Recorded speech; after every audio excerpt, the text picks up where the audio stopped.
निज़ामी साहब, इस वक्त सरासर बहस ये चल रही है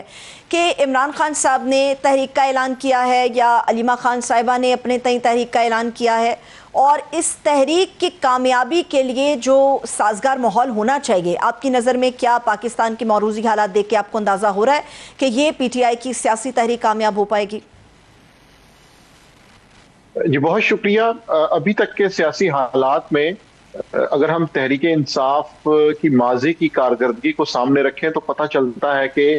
जहां पर उनके खिलाफ रियासती जबर और इंतकाम इस्तेमाल हो रहा है, उसके साथ साथ उनकी अपनी पॉलिटिकल स्ट्रेटजी के अंदर भी कई खामियां मौजूद हैं। और हम ये देख चुके हैं कि तकरीबन 1 साल से उन्होंने एहतजाजी सियासत को तरजीह दी। उसके हवाले से उन्होंने जलसे जुलूस किए, मुजाहरे किए, लेकिन वो अपने मतलूबा मकासद हासिल नहीं कर पाए। हमारे सामने 26 नवंबर की मिसाल मौजूद है कि जिसमें एक बहुत बड़ा क्राउड इस्लामाबाद आया और दोपहर के वक्त तक हुकूमत से उनके मुज़ाकरात भी हो रहे थे, लेकिन चूंकि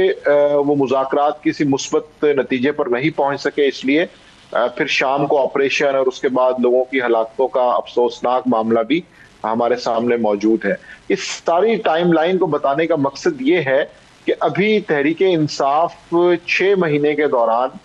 ऐसा कोई मुतासिर कुन जलसा नहीं कर सकी कि जिसकी बुनियाद पे वो ये कहे कि हम अगस्त में शुरू होने वाली तहरीक को कामयाब तहरीक के तौर पे लेके चलेंगे। अभी फिलहाल प्रेस कॉन्फ्रेंसेस पार्लियामान के अंदर और बाहर बयानात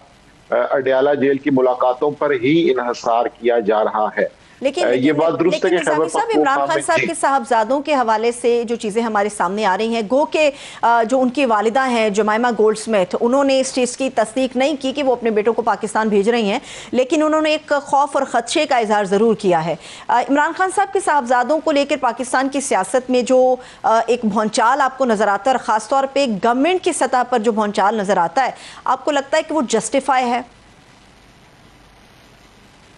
मेरे ख्याल में हुकूमत की जानिब से जो रद्द अमल दिया गया है वो गैर जरूरी है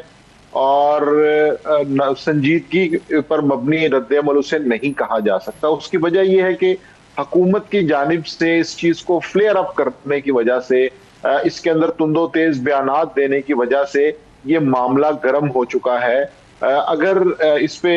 फिल वक्त खामोशी इख्तियार की जाती हुकूमत की जानिब से तो शायद ये मामला इतना ना बढ़ता। उसकी 2-3 बड़ी वजूहात हैं। एक तो ये कि तहरीक इंसाफ के अंदर इस वक्त स्ट्रेटजी के ऊपर और रहनुमाओं में इतने इख्तलाफ मौजूद हैं। इसी तरह इमरान खान के जो खानदानी मसाइल हैं वो भी हमारे सामने मौजूद हैं। इन दोनों सूरतों में इमरान खान के बेटों का पाकिस्तान आना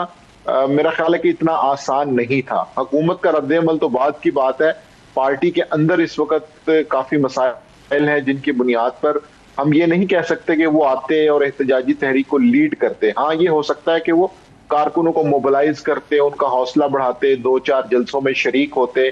तो उससे ज्यादा का किरदार में उनका नहीं देख रहा। उसकी वजह यह कि यहाँ पर जो अलीमा खान है वो भी पार्टी स्टेक होल्डर तो नहीं है, लेकिन इसके बावजूद उन्हें इमरान खान की बहन होने की वजह से भी कहीं ना कहीं पार्टी में मुश्किल का और ग्रुपिंग का सामना है। तो इस सिचुएशन में ये समझना कि तहरीक इंसाफ अगर उन दोनों को लॉन्च करती है या पाकिस्तान में लेके आती है तो उससे कोई बहुत बड़ी कामयाबी हासिल होगी, मैं ऐसा नहीं समझता। सिर्फ गवर्नमेंट की जानिब से ये कम अकली का जो मुजाहरा किया गया है और इसके ऊपर कुछ तुंदो तेज बयानात दिए गए हैं, उससे ये मामला प्रेस में और मीडिया में ज्यादा डिस्कस हो रहा है।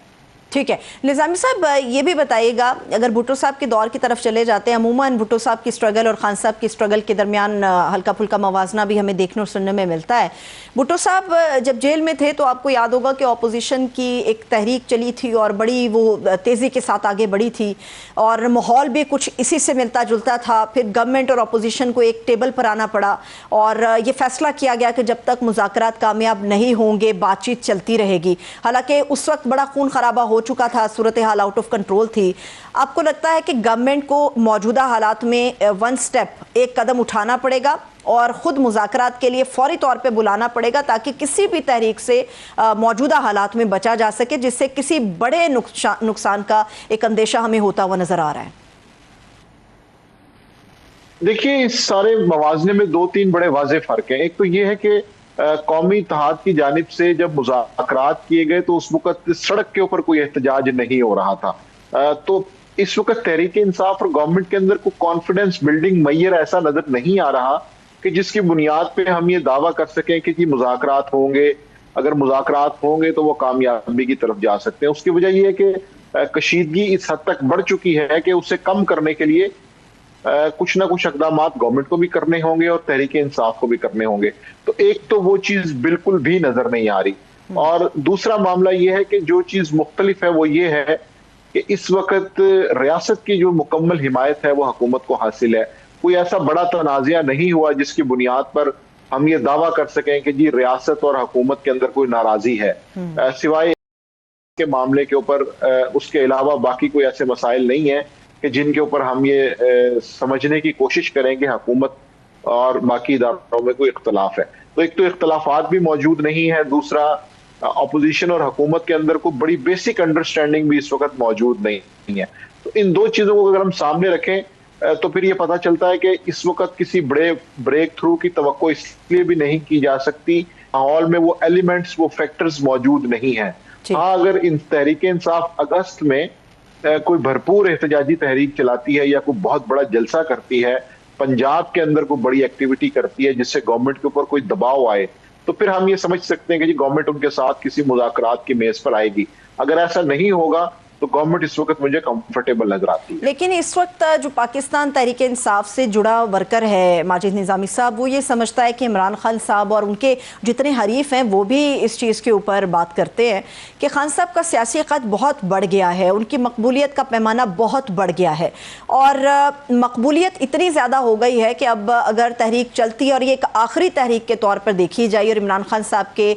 बेटे भी आ जाए, उनका ख़ानदान भी इस तहरीक को लीड करे, तो शायद खान साहब की रिहाई मुमकिन हो सकती है। क्योंकि जितने भी केसेस हैं, ये तो खुद हुकूमत के लोग एक्सेप्ट करते हैं कि वो सारे के सारे जो पॉलिटिकल नौयत के, और खान साहब की रिहाई उन्हीं के अपने हाथों है।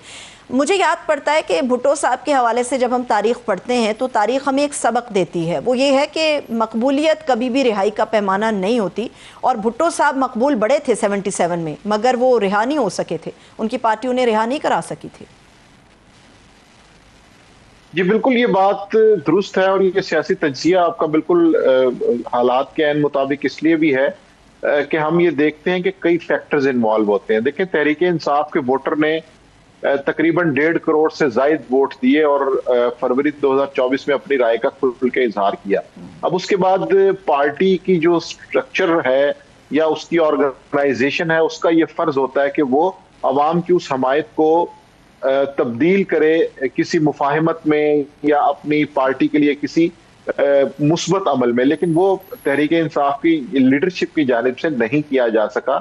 और इसलिए मैं समझता हूं कि जो तहरीक इंसाफ की हिकमत अमली थी कि जारहाना और मुतहर्रिक हिकमत अमली को फरोग दिया जाए, मुज़ाकरात की बात करने वालों को तनकीद का निशाना बनाया जाता था, तो इस माहौल के अंदर तहरीक इंसाफ को अपने जो रिजल्ट्स हैं वो हासिल नहीं हो सके। अब ये समझना कि तहरीक इंसाफ की जानिब से जब एक एहतजाजी तहरीक चलेगी तो उसमें सबसे बड़ा फैक्टर ये है कि पंजाब के अंदर वो किस हद तक अपने कारकुन को मोबिलाइज कर सकते हैं, क्योंकि खैबर पख्तूनख्वा में अगर वो कोई जलसा जुलूस करते हैं तो ये बिल्कुल ऐसा ही है कि जैसे पीपल्स पार्टी सिंध के अंदर हैदराबाद, सक्खर, मीरपुर के अंदर जलसे करके हुकूमत को दबाव में लाना चाहे, तो ऐसा तो बिल्कुल नहीं होता। तो पंजाब एक मेन बैटल ग्राउंड है जहां पर ये सियासी लड़ाई लड़ी जाएगी, और अभी तक की तहरीक इंसाफ की जो तंजीमी सूरत हाल है उसको देख के नहीं लगता कि पंजाब के अंदर ये कोई अच्छा शो मैनेज कर पाएंगे।